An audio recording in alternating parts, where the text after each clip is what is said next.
You've probably heard me talk about my National Detroit Bodyman DA, and I use it for body work. That's what I use it for. I don't use it for regular sanding.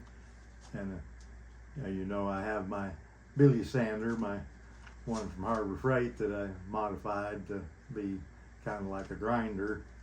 But you might wonder what I use for just basic sanding of paint to prep a car for paint.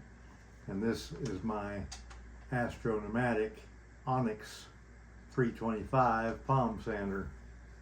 Now, I've been a customer of Astro Pneumatic for 40 years.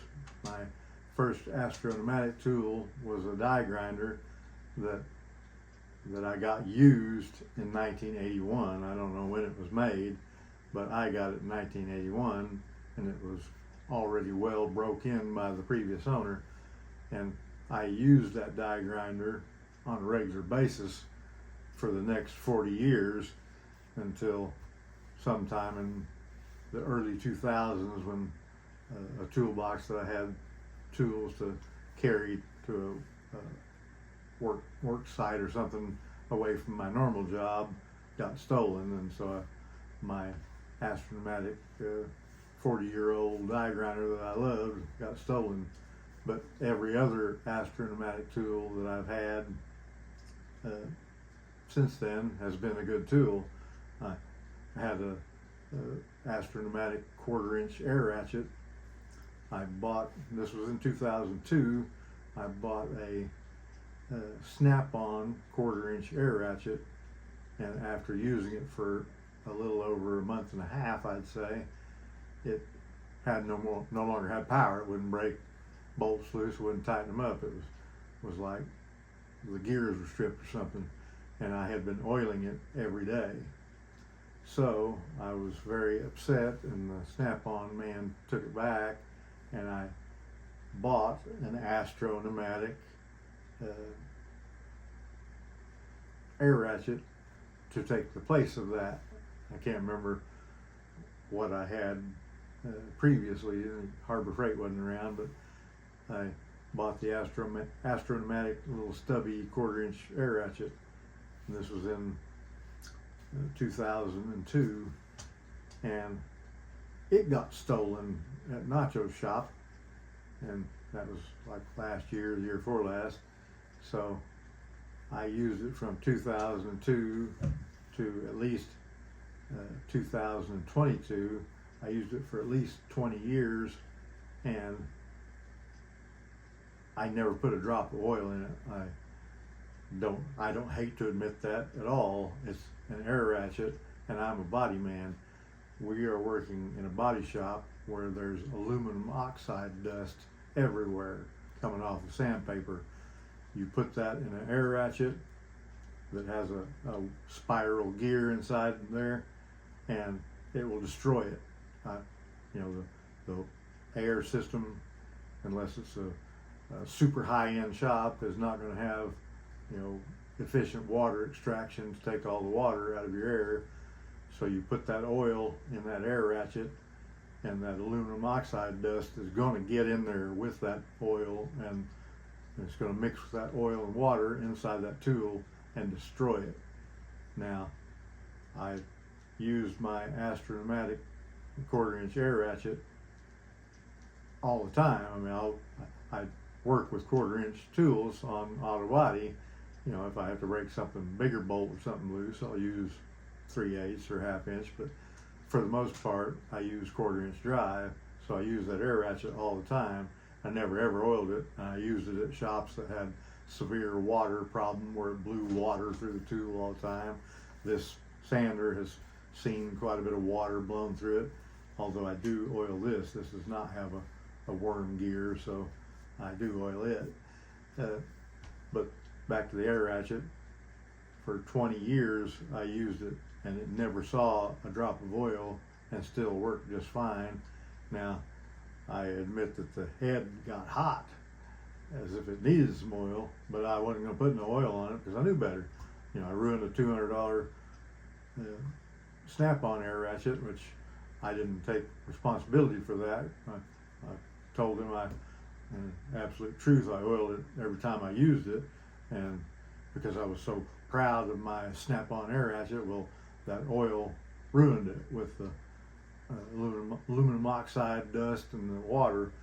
So keep that in mind. Do not oil an air ratchet. That's my advice to you. You don't have to take my advice, so don't blame me if something happens to your tool, you didn't oil it. I'm just telling you that I've never oiled an air ratchet. I've got a Harbor Freight earthquake reactionless ratchet, which is basically like an impact in air ratchet form, and I've never put any oil in it either. I don't put oil in it. I don't put oil in my new Harbor Freight one. I bought a cheap Harbor Freight one after they stole my Astro. So I want to get another Astro, but I haven't got yet. So I'm just telling you, don't oil air ratchet. That's a Billy tip in this here real deal video about something completely different. But back to the sander, I use it for either blocking primer. I can put the paper right on this Velcro pad and move it in the motion that I need to move it in for blocking.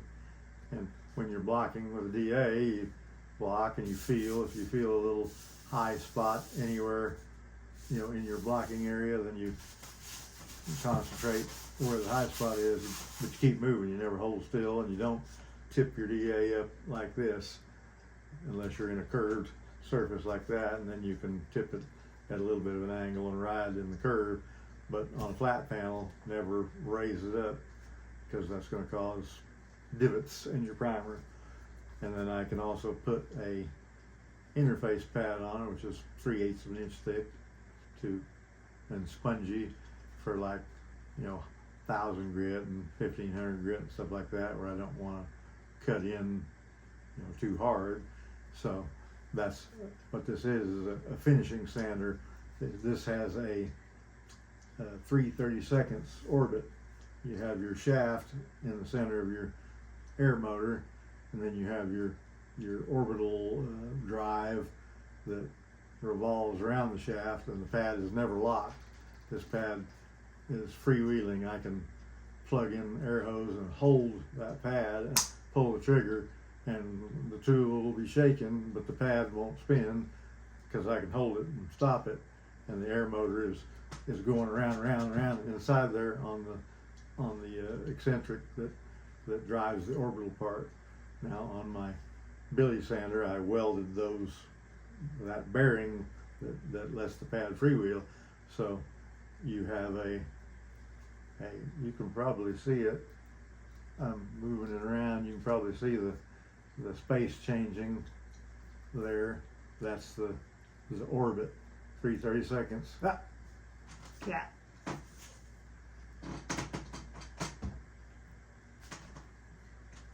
Now, the rough end tools for Bondo and stuff, they are twice that at 3/16, so much bigger orbit. And on the Billy sander with the welded bearing, that orbit around the center shaft is what keeps the sandpaper from clogging up and getting those strips on it so bad, like when you have a buffer with a pad on it and you're stripping, then it gets pieces of paint stuck to it real bad. But that difference in the orbit of the pad moving around instead of just spinning in a straight circle keeps it from loading up, just so you know. But once again, this is a finish sander. It's the Astro Pneumatic Onyx 325. I highly recommend it. It's a great Astro pneumatic tool, which I pretty much recommend about any Astro pneumatic tool because they're all good. So here's this one, and here's the link where to buy it on Amazon, and highly recommended, worth the money. So please touch my like thingy, and share my shizzle, and subscribe, damn it!